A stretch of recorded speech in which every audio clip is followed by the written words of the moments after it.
My name is Emily Torres, and I fly helicopters for the United States Army. That's the simple version.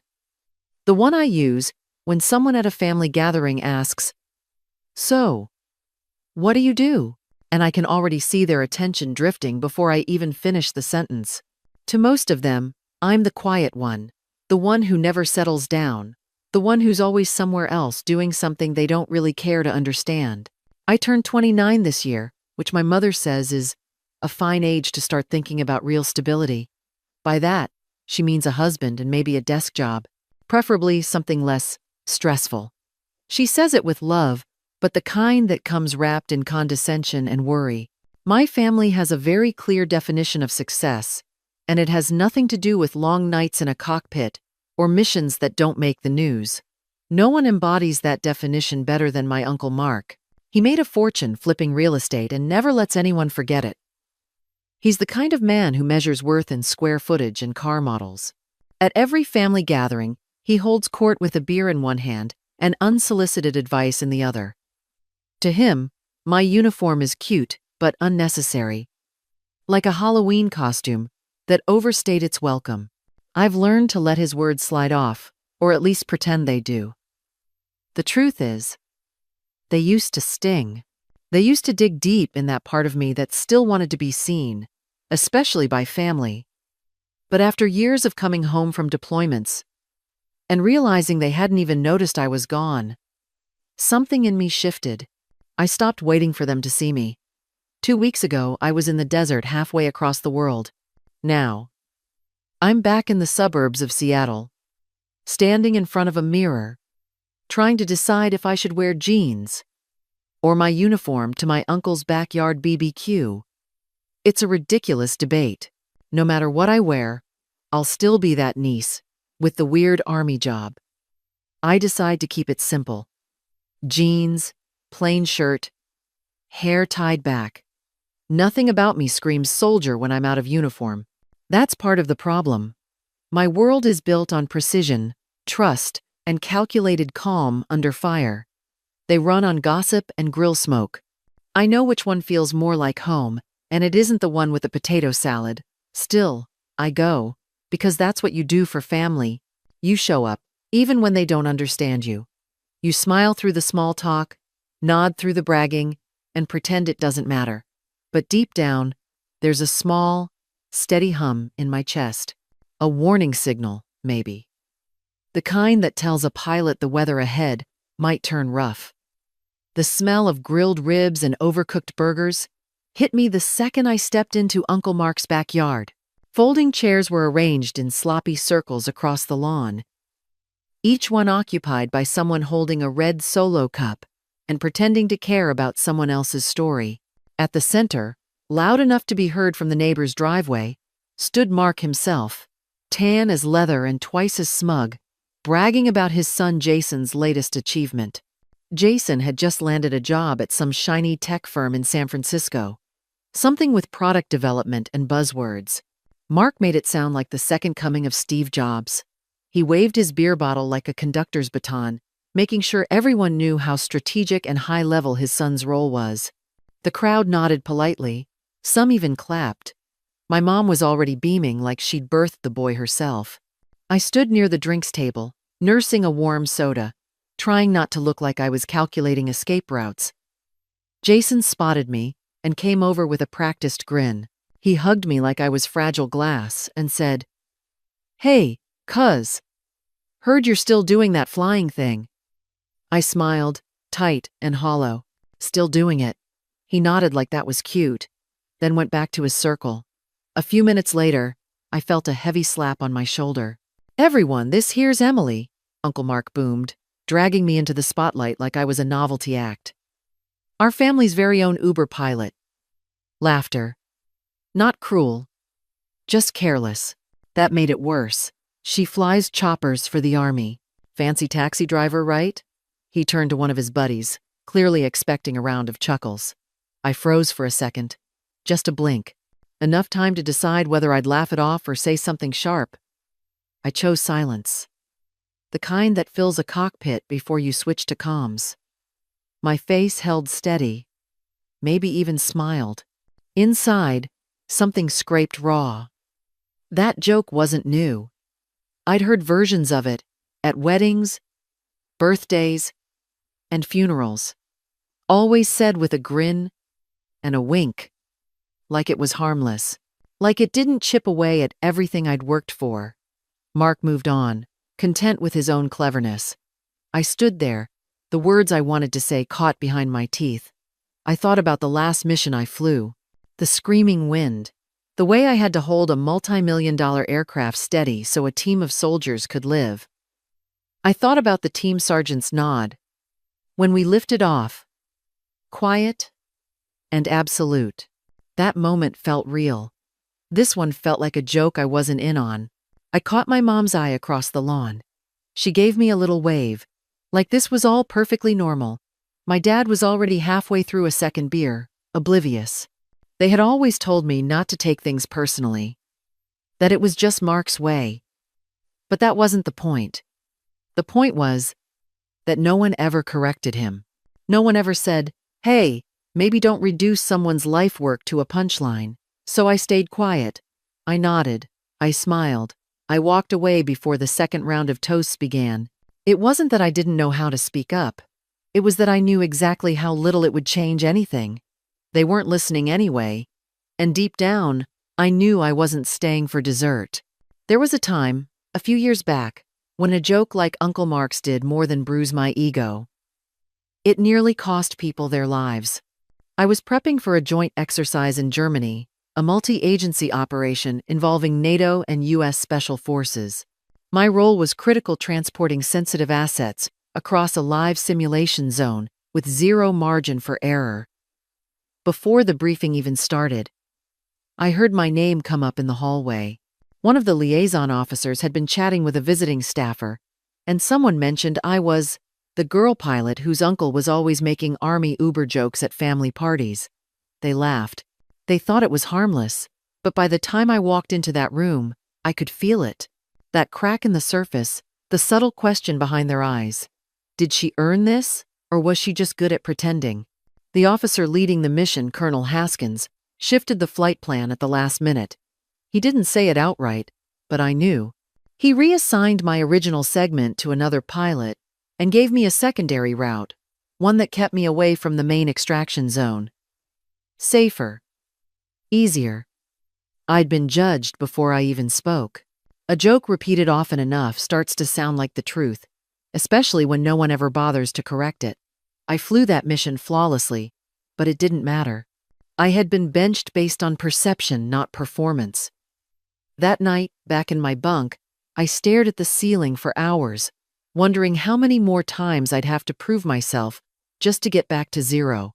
Not better, just equal. I never told my family about that day, not that they'd understand. To them, it would have sounded like office politics. But to me, it was a reminder. Perception kills trust. And in my world, trust keeps people alive. I didn't leave in a storm of emotion. There was no slammed drink, no dramatic exit, just a quiet step back from the crowd, the kind that barely registered to anyone too busy laughing at their own reflections. I walked past the picnic tables and string lights, past the rows of cars lined up on the driveway, until the noise faded into a distant hum. In my pocket was a hardened comms device. It looked like an outdated satellite phone, but it wasn't. It was a direct line to a different world, the one where I didn't have to explain myself in polite company. I pulled it out with steady hands and unlocked the screen. There was no trembling, no hesitation, just clarity. I scrolled through the protocol menu until I reached Directive 9. I had only studied it in training. It was designed for scenarios where credibility needed to be reestablished in real time, under high-stakes circumstances. Not for family barbecues. Not for wounded pride. But this wasn't about feelings anymore. A DSS agent, whose entire job was to evaluate operational security risks, even in off-duty settings, had just witnessed my uncle publicly diminish a high-level asset. He saw a crowd, including potential unknown observers, watching a command pilot being treated as a joke. That didn't just create doubt. It created a documented vulnerability. And vulnerabilities, in my world, bleed directly into operations. The objective was simple: eliminate the perception gap, restore operational confidence. I drafted the activation message in code, precise and cold, confidence compromised. Requesting visual verification of asset capability at grid location. I attached the coordinates of the backyard and marked the urgency as high. I hovered over the send button for a breath, not because I was unsure, but because I understood exactly what it would set in motion. A heavy asset would deploy. A bird would land where no one expected it. This wasn't a stunt. It was a correction. I pressed send. The screen blinked once. Then came the reply, short and surgical. Authorized, inbound in 5. I slipped the device back into my pocket and turned toward the party. My shoulders relaxed, not with relief, but with alignment. For the first time that day, I felt like myself again. It started as a tremor beneath the grass, a faint vibration in the soles of my shoes, subtle enough to ignore if you weren't trained to feel it. Most people weren't. But I knew what it meant. The air was shifting, and the party didn't know it yet. Someone near the grill frowned and looked up, puzzled. The conversations faltered, not quite stopping but beginning to wobble, like a table with a loose leg. A few heads turned toward the sky. Then the sound deepened, a low, rhythmic thump that rolled through the backyard like distant thunder. Steady, inevitable. Plates clinked. A drink spilled. One of the kids started crying. People looked at each other, then at the trees, unsure if they were imagining it, but the rhythm only got louder. It wasn't random or chaotic. It was purposeful, like something ancient had awakened and was circling just out of sight. I stood still in the center of the lawn. No words, no reaction, just eyes locked on the horizon. The DSS agent, the only other one who understood what was coming, stood a few paces away, watching me instead of the sky. He didn't move. He didn't speak. That silence said everything. The first glimpse came like a knife through the clouds. A massive dark silhouette broke over the treetops, all muscle and momentum. The Chinook's twin rotors carved through the air with brutal grace. Not a rescue bird, not a transport. It was a statement, dressed in steel and authority. Guests screamed, stumbled back, grabbed for hats and napkins flying off tables. Uncle Mark froze, half a beer raised, mouth open but empty of sound. The roar grew deafening. Glasses shattered. Tablecloths ripped free. The backyard party turned into a war zone of swirling debris and stunned disbelief. And through it all, I stood motionless, watching, waiting, not for drama, not for revenge, just for acknowledgement. This wasn't just noise. This was the sound of a question being answered. The Chinook hovered just feet above the lawn, its downwash ripping through the backyard like a hurricane. Tablecloths tore free. Paper plates flipped into the air like startled birds. Everything that had been carefully arranged for comfort and celebration now swirled in chaos. The roar was physical, pressing against every surface, forcing people to cover their faces and stumble back. The garden party, with its pastel decorations and polite conversation, was shattered. Wine glasses burst on the patio. Uncle Mark's Bluetooth speaker tumbled into the grass and died mid-song. Someone's folding chair cartwheeled into the rose bushes. But I didn't flinch. I walked forward, steady through the gale, like it was just another Tuesday briefing. The Chinook's rear ramp was down, a dark mouth opening into another world. Inside, 2 crew chiefs stood like statues, strapped in, helmets on, visors black. They didn't wave. They didn't speak. They were waiting for me. I reached the edge of the rotor wash and paused, letting the moment breathe. I turned slowly and looked back. My family stood frozen near the fence, their hair whipped into their eyes, expressions locked in wide-eyed disbelief. My mother clutched her purse like it could protect her from the storm. Jason had one arm in front of his face, trying to process what he was seeing. But it was Uncle Mark the focused on.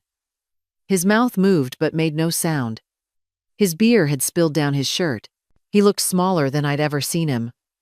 Not embarrassed. Not angry. Just stunned. Like the foundation of his world had cracked, and he was waiting for someone to explain it. I didn't say a word. I didn't need to. Everything about this moment spoke louder than any argument I could have made. The machine behind me. The crew waiting inside. The protocol I had triggered with calm authority. This was who I was. Not a joke, not a decoration.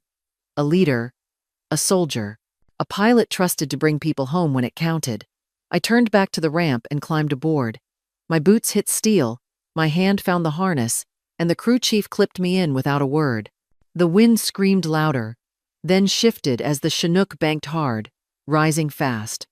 The last thing I saw was the crowd below shrinking into silence, their world still spinning while mine rose above it. There was no triumph in my chest.